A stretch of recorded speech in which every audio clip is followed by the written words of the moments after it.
Every country has its legends and fairy tales, and Portugal is no exception.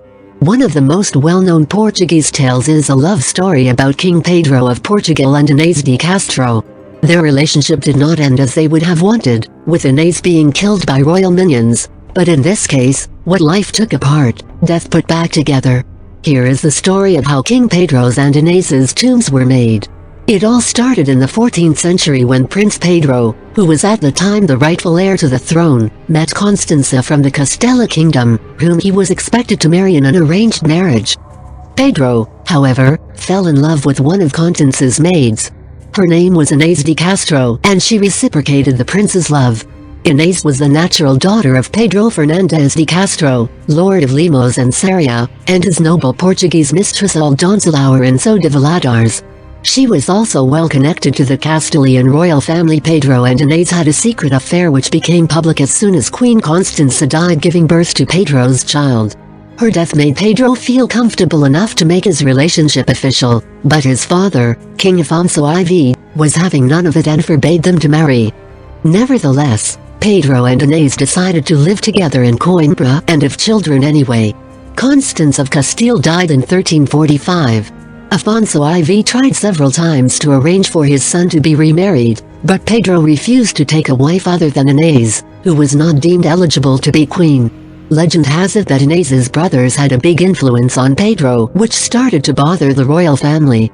In addition, the fact that Pedro and Inês supposedly married made their children heirs to the throne. Soon King Afonso IV decided that it was time to kill Inês de Castro, so he gathered a group of men and demanded that they kill her. The legend says she was killed at Quinta das Lagrimas in Coimbra, and you can visit the fountain where one can still see her blood on the rocks. But she was in fact killed at Poços de Santa Clara, also in Coimbra. Pedro became furious and wanted to start a war with his father, but his mother, Queen Beatriz, appealed for peace and made her son give up on this idea. At the time, Pedro also swore not to hunt down the man who killed the love of his life, but immediately after his father's death, he changed his mind and demanded they were killed.